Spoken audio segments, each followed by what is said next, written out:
Hay veces Dios nos manda a volver a casa y no sabemos el por qué, nos empezamos a cuestionar muchas cosas.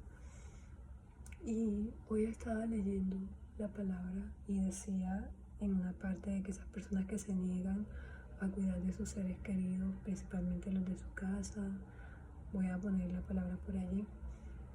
Y fue tremendo porque yo recuerdo cuando salí de casa hace muchos meses atrás, que estaba en otras ciudades, luego otros países y bueno, independientemente de todo lo que viví, fue un tiempo que disfruté muchísimo.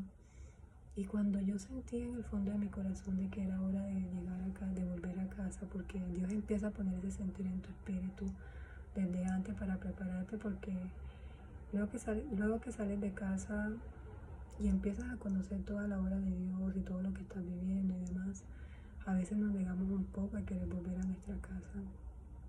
Y en mi caso, perdón, que yo soy la primera cristiana de mi familia, hay tantas cosas o situaciones que vivimos en nuestras casas que a veces es como si no quisiéramos volver allí. Y recuerdo que antes cuando Dios me hablaba de volver a casa, yo endurecía mi corazón y decía, no, Dios no me está hablando, y pasaba a leer el siguiente capítulo. Y ese pensamiento, ese sentir no se iba, volvía una y otra vez. Y si hay alguien acá, porque no lo sé, que de pronto pueda estar sintiéndose en esa misma situación en donde empieza a cuestionarse el por qué Dios le está pidiendo que vuelva a casa, si es tu caso, analiza que en casa quedaron personas que te necesitan y que a lo largo de todo este trayecto que estuviste viajando, conociendo en misiones, haciendo la obra que Dios te asignó o simplemente Dios sanándote a lo largo de todo ese proceso, Él también te estaba, aparte de limpiar y demás, te estaba ungiendo y te estaba dando autoridad sobre todas y cada una de las cosas que tú dejaste en tu casa. Entonces cuando ya Dios te sana, te liberta, te da autoridad, que es lo más importante, sobre esas cosas, es hora de volver a casa y que cuentes todo lo que Dios ha hecho por ti. Y es necesario que hagas eso porque dar testimonio es una de las pruebas más cercanas o la que mejor funciona, por decirlo de alguna manera, acerca de evangelizar de la palabra de Dios, de lo que Dios ha hecho en tu vida, en tu propio testimonio.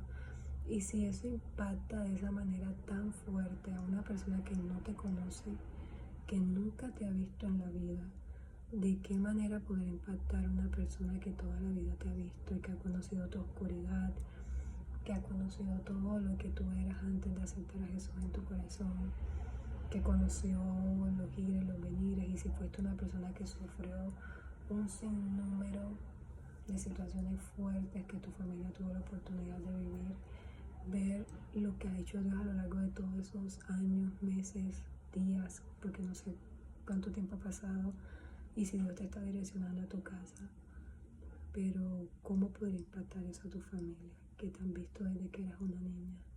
Y para Dios eso es importante, porque cuando eres la primera cristiana de tu familia o simplemente eres la autoridad espiritual que Él ha decidido poner en tu casa, eso también conlleva cierto grado de responsabilidad. Así dures un día, una semana allí, el tiempo que Dios te está enviando a tu casa, ve. Y no cierres tu corazón por el hecho de que no te quieres enfrentar a lo que solías enfrentarte antes de irte, porque Dios siempre tiene un plan. En mi caso, yo recuerdo que yo no quería volver porque Dios me había dado promesas con mi hermana, con mi vida personal, y yo sentía que al volver era como una derrota, como salí de allá, viví todas estas cosas y ahora tendría que volver nuevamente allá. ¿A qué? ¿Qué voy a hacer allá? Y empiezas con este sinsabor de empezar a buscar qué voy a hacer, y empiezas a ayunar, empiezas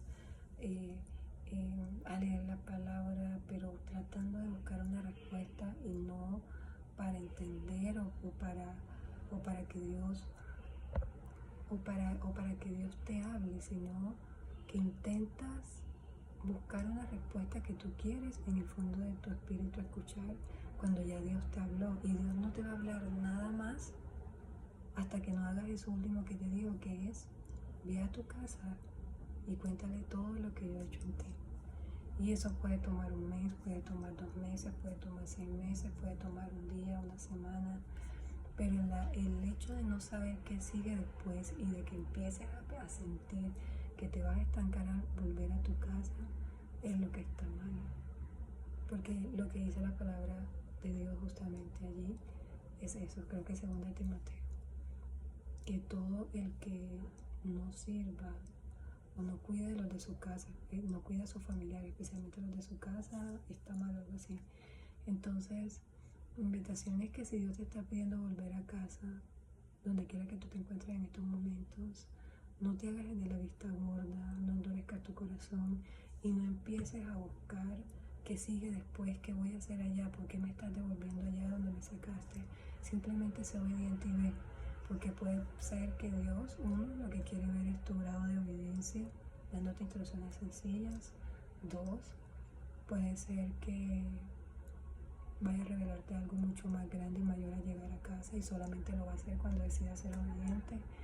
Y tres, no necesitas saber nada más, con que ya te haya dado la primera instrucción está bien. Recuerda que la palabra de Dios dice que te desvíes a la derecha o a la izquierda, siempre vas a escuchar una pequeña voz que te diga, este es el camino, síguelo. Este es el camino, síguelo. Este es el camino, síguelo. Quizás sea la confirmación para alguien más. Este es el camino, síguelo. A veces no importa tanto el camino o la decisión que tomemos, sino cómo nos desenvolvemos dentro de ese camino o de esa decisión que tomamos, porque Dios siempre va a estar con nosotros. Él nunca nos va a desamparar, nunca nos va a dejar solos. Pero hay veces, para conocer la otra parte, Dios te pide que des un paso de fe. Y el paso de fe, hoy quizás, es cuando te tu casa, porque también te necesita.